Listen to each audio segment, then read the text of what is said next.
No, I'm not here yet. He has to introduce me.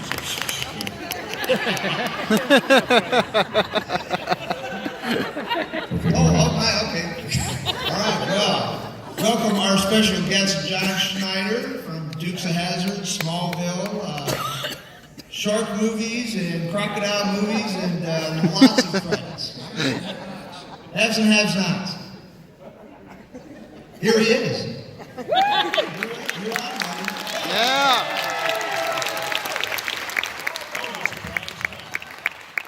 I just posted a thing on Facebook. So, hey, if you want to, I'd love for you to go to John Schneider Studios on Facebook and like it.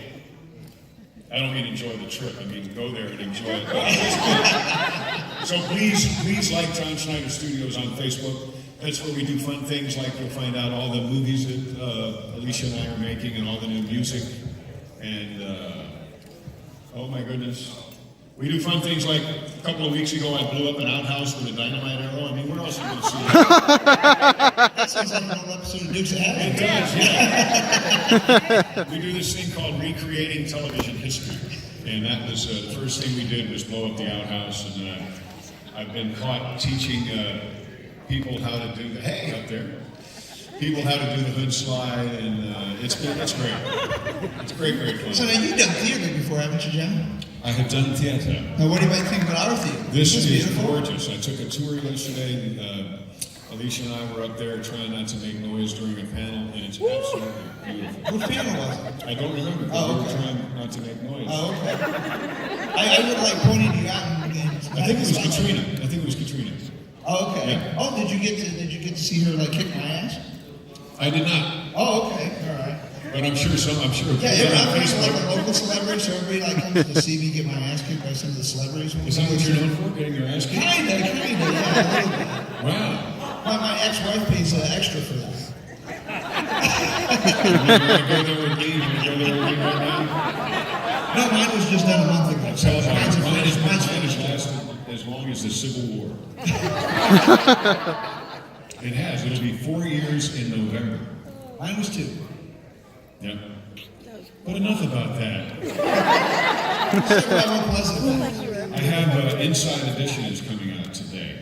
Nice. About the divorce thing. And, Oh, really? Yeah. Oh. And you know, when you do things like that, I have no idea what kind of a slant they're going to take. Because they came to the studio in Louisiana, and they have a reporter that's not part of the Los Angeles part of Inside Edition. They just come and they interview you and they ask you great questions and they care and and all that kind of stuff. But then people on the left coast get a hold of that footage and then they can make it whatever they want, and that scares me to death.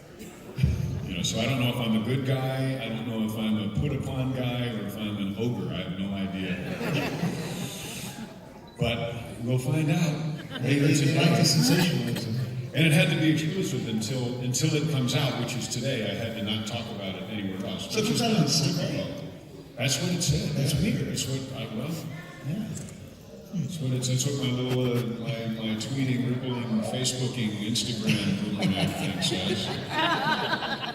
See, I know things. Actually, before I forget, I do have to ask you a question. Okay. Andrew, our techno guy back there. Hey, hi Andrew. Andrew had watched Dukes of Hazzard in England. He's from England. He's British. Oh wow, was it like dubbed? I'm sorry.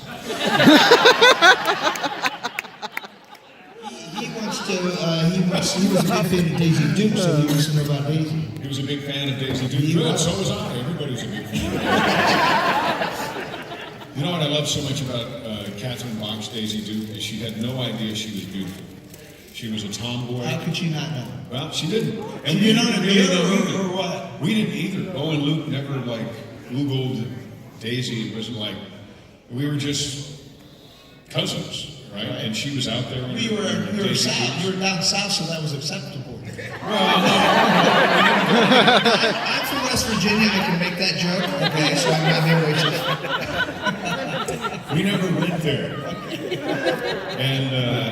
And I think that's one of the reasons why parents still like their kids watching the Dukes of Hazzard, because they go back and they watch and they realize, wait a minute, this is not some overtly sexual, like over the kid's head sort of trash like they did with the movie. Right. You know, and they did a couple of other shows they did then, trying to emulate the Daisy Duke character. Right. There was a show called Sheriff Lobo. And invariably what would happen when they'd cast a beautiful girl, Right. but then they would do things like have her bending over to pick up things. You know, they were doing things that, like they did in the Dukes of Hazzard movie, that were tongue-in-cheek and all sexy, but Kathy's out there running from the boar's nest to the Jeep in 4-inch heels and her Daisy Dukes, but wearing hose. Right. And to grab a bow and arrow, or to jump in the vehicle and tear ass down the street to help her cousins. You know? It was really cool. Yeah. Yeah, and I do think that that's one of the reasons why it's still so innocent, really, Right. today, and one of the things that the movie got so incredibly wrong. Right. Well, the shorts started a huge fashion trend in the 80s, of course.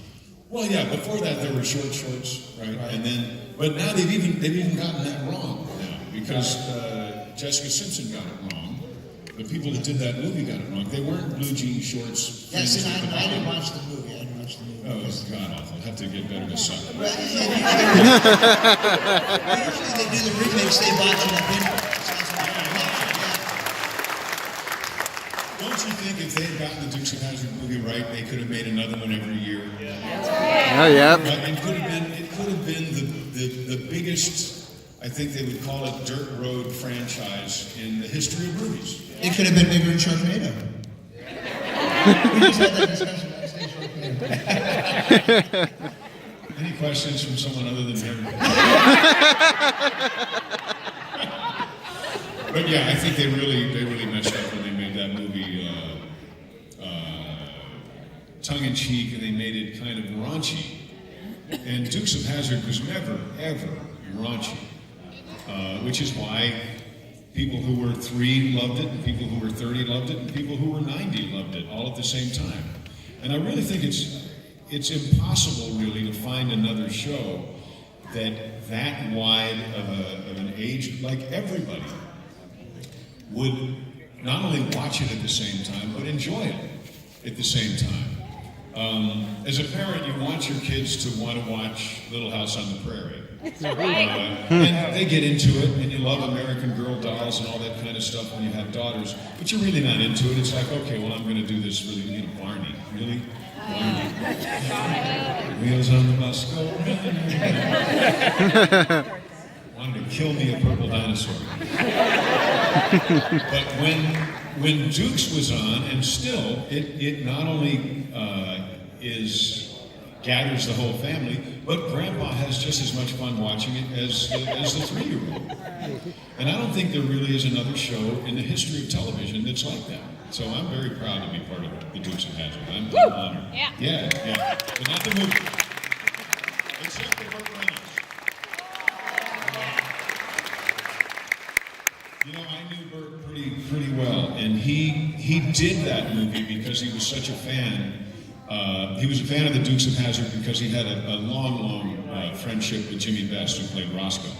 So if you go back and watch The End, if you go back and watch Hooper, you'll see Jimmy Best in a lot of Burt Reynolds films. And they were dear friends, and because of that, Burt would come and hang out on the set of Dukes. When he was, without question, the biggest star box office draw on the planet, he'd be there hanging out with the Dukes of Hazzard. So when they did the movie, I mean, he knew he was thin and didn't look like Boss Hogg, but he wanted somebody that was in the cast to try to show some respect to the source material, which was a television show. And I think there's a story of Burt actually punching the director on that.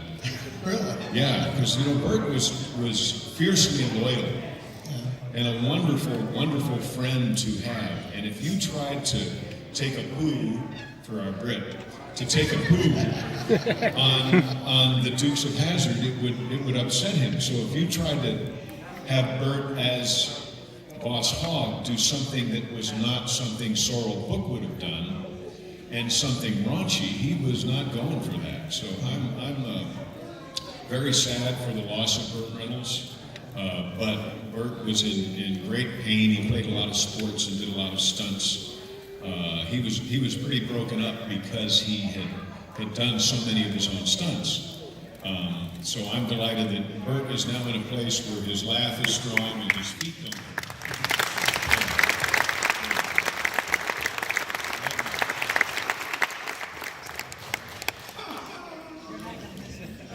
Yes, no, how does this work? We know how it doesn't work. Now, Right, exactly. John Schneider Studios on Facebook. So when you did Dukes, then did you guys did you all your own stunts? No. We did the fights, did a lot of driving. Okay. That's the fun part. Well, the driving was fun. Oh yeah, because I was only 18. I broke a car. They gave me. I was going to ask you how old you were. Yeah, it was great.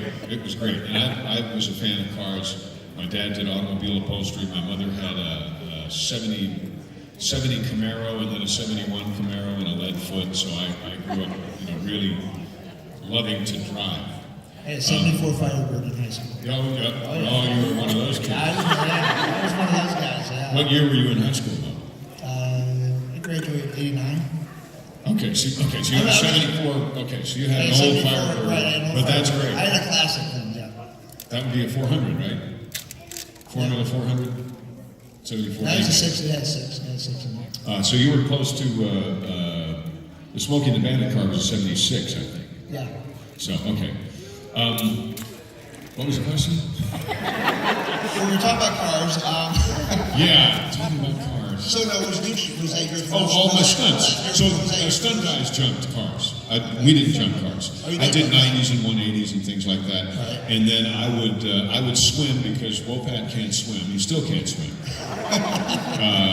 And he would do the high up stuff because I couldn't stand it.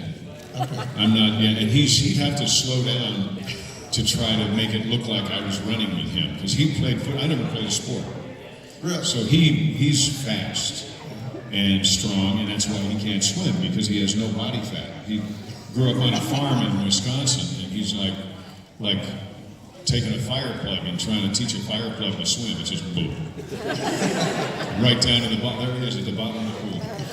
But so we did fights, and we did. I wrestled an alligator. That was me wrestling an alligator. It was supposed to be Luke. It was funny because the love interest in that episode was with a girl.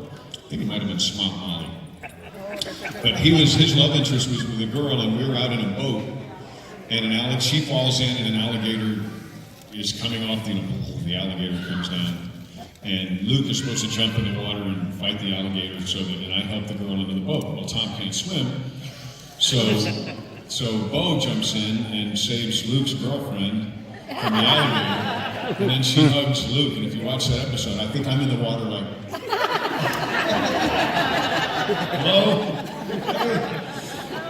So it was funny. I did actually wrestle that alligator, but it had a rubber band, pretty strong rubber band. You better hope it was strong, right? No, it's not. Yeah, but it didn't want to have anything to do with me either. He didn't want him to get away from me. So they made sure it was well fed beforehand. Yeah, it was Hopefully. Yeah, but that whole thing. I live in Louisiana, and the whole notion that animals want to attack you is kind of it's a conceit of Hollywood. Imagine trying to catch a squirrel. Right? You can't catch a squirrel. A squirrel wants nothing to do with you. Trying to pet somebody else's dog is hard enough. So so alligators and all those kind of things. As you approach them, unless you are trying to take their children, which is really not bright. Oh look, an alligator! A nest. Look, I'm going to grab an egg. No, don't do that. So unless you're trying to attack an alligator, it's not going to bother you. It's going to run away. That's how alligators.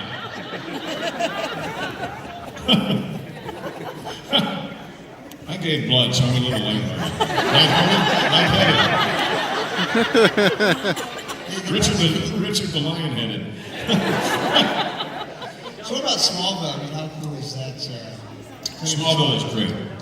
Personally, I think that in the world of Superman, that Smallville is the crown jewel in the legend of Superman. Don't you agree? Yeah. I mean, I don't know why when they make the movies, I don't know why they don't just go straight to Miles Millar and Al Gough and say, hey, which those two guys with Smallville, I think, are largely responsible. Superheroes are everywhere right now. But when Smallville came out, it was really kind of another attempt at getting the superhero television show right. They hadn't gotten it right in a long time. They had really not gotten the superhero movies right, I don't think. Not since the early Christopher Reeve Superman, but they were even still kind of campy. But when Smallville came out, it completely legitimized what a superhero was and where a superhero came from, and why a superhero, not why one was strong. I mean, Clark Kent was strong, Kal-El was strong because he came from Krypton and all that, but we never explored why he was moral. And he was moral because of his parents.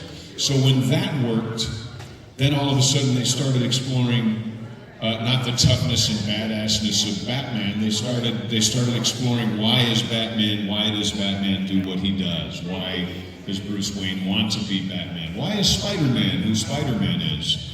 So I really don't think any of that stuff would have happened if Smallville hadn't hit the ball so far out of the park. I would agree. They didn't go into the depthness of that. Superman, of course, is the most wholesome and pure superhero. Mm-hmm. And you know that he had good parents, but that hadn't been explored. And that's why Smallville was so good, because they explored that and explained it. And you were fantastic. Well, and there's a lot of notions like a kid who can throw a tractor over the barn wants to play football. Well, no, you can't. You can't play football because it's not fair. Right. And you may hurt someone. Right. It wasn't about, they're going to find out you're Superman, because here was the hardest part about Smallville, is we had to do every bit of it as if Superman, I can't believe I'm saying this, but as if Superman didn't exist, because he does. But we could not know we were raising Superman. Exactly. What we were raising was a special needs child. Exactly. who was differently able, which you could look at as a disability. So we were raising a. My son has Asperger's syndrome, my real son. So we were raising a child that we didn't quite know how to adjust his lack of social skills. We didn't know how to adjust his. If he got mad, bad things could happen. So we had to teach him not to get mad, because people get mad. We had to teach him what to do with it when he did. How to control it. Yeah. And how to control it on such a level. Right. But remember, Martha and Jonathan had no idea that the Daily Planet existed, or Perry White, or Jimmy Olsen, or Lois Lane. I knew Lois Lane. But we didn't know that he was going to become Superman. We wondered what our son was going to do with his incredible abilities, but we had no concept that it was Superman. And that's kind of hard to hear. If you think that through, it's really one of the things I think that made Smallville so great, is that you could tell the parents did not have any idea what was going to become of their son. Just as how many parents we have out there? Okay, you have no idea what your children are going to become next year or next month or tomorrow. None. You have hopes and dreams and aspirations for them, but they have their own. So it's tough. So that, I think, is why Smallville was so wonderfully rooted in reality, which made it believable that Clark Kent became Superman. Just like people believe, I think Uncle Jesse, Denver Pyle's parenting of the Duke boys and Daisy, I think made it believable that the car could fly. If Uncle Jesse believed that the car could fly and drive away, then it must be true. And it wasn't because Uncle Jesse had a lot of moonshine. No, we practiced self-control. In Duke's, there was self-control practice because Uncle Jesse had made moonshine, and it was a family recipe, and it was perfectly legal and fine, and then the government decided in Uncle Jesse's time that it was no longer legal for people to make their own alcohol. So he had this skill that he could not use. It was forbidden for him to use that. And as fun and all that as Duke's was, I think one of the great things about Denver Pile is when we did the one where he did make moonshine as a replacement for fossil fuels. Right. High octane, I remember that was called. It was wonderful because Denver played it not like, oh, I'm a moonshiner, I'm going to do this. I remember he looked at the bottle of moonshine and he looked at it with such reverence because he was finally allowed to do it again for another purpose. So it was just a wonderful, wonderful show. So, It's interesting because, back then, the moonshine wasn't around, and now it's, now you Well, find it now in it's you massive. find all the flavored stuff. And like yeah, every but liquor that's store not there is now. moonshine. I know moonshine. Yeah, my family's from West Virginia. My grandmother used to make it, so I know as well. That's just something, they just call it moonshine. Actually, John will probably agree with this. I'll tell you a little hint on moonshine if you know if it's the real stuff or not. Yeah. When you have it, when you drink it, it goes down, and then it comes back up. You get like the smooth, warm feeling coming back up. That's the real stuff, right, John? Yeah. Okay, all right. So we It don't also talk about beats up when you hit it. Yes. There's a thing where you hit it, hold it in the bottom, and kind of hit the bottom. You hit the bottom like that, and it's not like soap suds are in there, but little tiny, there's air in it, so these little tiny bubbles will go up. And I learned that from Denver Pyle because that's what he did in that episode. And I remember his line, he said, look at there how she beads up. Yep. And if it doesn't do that, if you do that to water, nothing will happen. And if you do it to carbonated water, it'll do it, and then the bubbles will stay on the top. And if you do it's how you, I think that the smaller the bubbles, the higher the proof of the alcohol is. So there's a whole science to it. Yeah, that's good. And there's other reasons you know it's real moonshine after you drink it too. So does everybody in the room say, oh, that's the real stuff there. That's not like, yeah, because a little of that goes a very long way. The new name for our panel is Moonshine 101. Moonshine 101. That's right. Look at there how she beads up. Okay. You have to express yourself in your socks, I think. So, anybody have any questions? Yes, sir. Oh, that's why you're standing there. Yes, sir. Derek from Chicago. Two questions. One Dukes of Hazzard and one Smallville. Okay. The Dukes of Hazzard one, and I apologize if I misspeak in any. It's been a long time since I've seen the show, but I know for a time there, you and Tom Wopat were not on the show, and there was a character change for a while. And then I believe the characters came back. Were you guys doing other careers at the time, or was it a money thing, or why was there a TV change and there was different cousins or something on the show? We had read something in the Hollywood Reporter and Variety that in 1982, Dukes of Hazzard merchandise had just broken all records and grossed $230 million. Wow. In 1982, just 1982. So we were supposed to get a certain percentage of merchandising, and we did not. So, I mean, we did get a percentage, but it was tiny, tiny, tiny. And we had let them know through lawyers, hey, we need to, well, first we called, we had an accountant call and got no response and got no response. And finally we said, look, we're supposed to be back in like 3 weeks or so. We're not going to come back until we get an accurate accounting. And they kind of blew that off, which was so strange. So we didn't come back. I mean, we had said it, and I am that guy. I will cut my nose off to spite my face. But when I say I'm going to do something, or when I say I'm not going to do something, I'm a man of my word. So I said no. And Tom and I stuck together. And we honestly thought, like Abraham Lincoln thought the Civil War was going to last 100 days. We thought this was going to last about an afternoon. You know, when they realized we were not coming back. We didn't leave, and this is an important distinction. We did not walk out on a contract we had. We gave notice and did not return when expected. Because the other's not fair. We told the other castmates, look, we've asked this, and we've told them we're not going to come back unless they give us an accurate accounting. So that's why that happened, and we never got it. So they hired someone I suggested. They did this big show of looking all over the country and wound up with the first guy I recommended, Byron Cherry, who's a great guy, and we were friends in Atlanta. And we had actually played brothers in a commercial or two. And I said, you want to hire somebody that's going to remind you of me, hire Byron Cherry. And they made a big show of finding him. I'm glad things worked out and you came back. I'm glad you came back. We did. We came back. When we came back, when we realized that rather than give us an accurate accounting, they would cancel the show.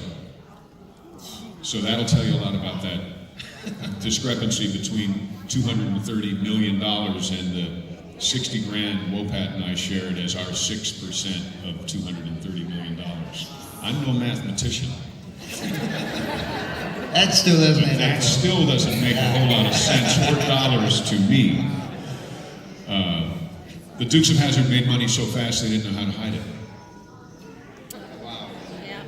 That's true. I can see that. That's in a lot of businesses. Steve Martin had allegedly Steve Martin in a Playboy magazine interview said the only way to make money as an actor in Hollywood is to have your movie make money so fast that they can't hide it. And somehow, yeah. Anyway, your second question is what? It's regarding Smallville. I talked to you a little bit at your table, but the chemistry that you had between you and Annette O'Toole, which it was great that she had a chance to be on the TV show, but she was on Smallville, Superman 3. She was Lana Lang. Lana Lang, yeah. And so she got to finally be on television and continue a role in that universe. Right. First of all, just a comment that you two had a great chemistry, and which I thought made the show so wonderful. But the question being, just out of curiosity, how did you get the job of being Jonathan Kent? How did I get Jonathan Kent? When I was first asked, my agent said, "Hey, go read for. They want you to come read for Smallville." And I said, "What is Smallville?" And they said, "It's a Superman thing." And I said, "No." And they said, "Well, but it's great." And it just didn't seem to me like the universe needed another Superman thing. I thought Lois and Clark was great, but I thought, now they've done that, where is this going to go? And do I want to be some decrepit old dad on some show about a superhero nobody cares about? That's what the world was at that point. So they said no. And then Miles and Al, I know they were big Dukes fans, and they said, "We'd really like to see John." And I said, "Well, I'll come and see you, but there's really not much of a point. I'm a black and white television George Reeves Superman guy, Great Caesar's Ghost, and I don't want to do something to damage the legacy of this great thing." And he said, "Oh no, it's terrific." And I said, "Then you're going to have to let me read it, because there's a certain amount of secrecy, especially in something like it's going to redefine superhero television." So I said, "Okay, all right, well, I'll read it." But I was not excited about it, and I didn't expect anything. And I tell you what, within the first 10 pages of the pilot of Smallville, it was the best thing I'd ever read. And right away. Had such great lines. We didn't find you, you found us. Your real parents aren't from around here. And when I hung the keys up on I was telling Clark about Lionel Luther and about how terrible he was, and he said, "So you're saying the apple doesn't fall far from the tree?" And I said, "No, I just want you to realize where the money came from that bought that truck." And that was, and I hung the keys up. So I didn't say no, and I didn't say yes. I said, "You make up your own mind, but I want you to make it up with the proper information." So from that point, I desperately wanted to be Jonathan Kent because he reminded me of Uncle Jesse. Yeah. And I thought that up until Jonathan Kent, I do believe that Denver Pyle's Uncle Jesse was the best example of parenting on television. And then Jonathan Kent came along. I'll just wrap up by saying thank you for being Jonathan Kent. You are so welcome. And as I said at your table, the deaf moments and episodes of your character was extremely emotional, I think, for everybody that watched Smallville. And thank you, well, for the writers and for you for coming back on the 10th and final season to wrap up the series. I appreciate you coming back. You're so welcome. You know, when I occasionally somebody will send me through YouTube some new thing they've done about Jonathan Kent or Jonathan and Martha. The last one I watched was Jonathan and Martha, and my gosh, it makes me cry. It's so beautiful. And it's, this was a thing that I got from, I'm this way anyway, but Denver would touch us. Uncle Jesse he wouldn't just talk to us, he would touch us. So I watched all these wonderful scenes, and no dialogue in it, just see moments in Smallville of hugs and touching, grabbing and kissing on the head. It just was so wonderful. Yeah. Thank you. You're welcome. You're very welcome.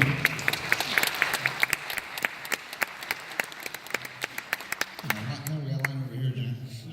You said you were about 18 when you started the Dukes. I was exactly 18. What was it like working with veterans like James Best and Denver Pyle and Sarah Book? Did they teach you a lot how to, carry yourself as an actor? It was amazing, yeah. Jimmy had just done Hooper.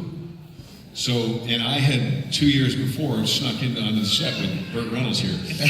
I snuck onto the set and got in Smokey and the Bandit. So the fact that I was going to be working with someone who had just worked with the biggest star in the world, which was Burt Reynolds, was amazing to me, just great. And so they did teach, just by watching them, they taught you, or me, a lot about, as it is with anything, it's not, the lessons aren't what to do, the lessons are what not to do. And so when you watch somebody like Jimmy Best and Denver Pyle, you see it's all about the little things, like the touching, like Bo and Luke fought each other in Carnival of Thrills, and they actually cut it out. I don't know why they cut it out. Denver reached into his pocket and pulled out his handkerchief because my nose was bleeding, and he said, "Blow." And I did, so I blew my nose in his handkerchief as he was talking, and he put it back in his pocket, which is a wonderful thing that only a real parent would do. And he does that. He wipes my nose, but I don't know. So yeah, they taught me because I pay attention. But they never said, "Oh, look, here's what you do, and don't do this, and don't do that." It wasn't that kind of. They're kind of learn by watching, and if you don't, then sucks for you. I love your Cracker Barrel song on your recent album. Oh, thank you. He's talking about the Odyssey, and we have a Cracker Barrel song. We released one song every Tuesday of 2018.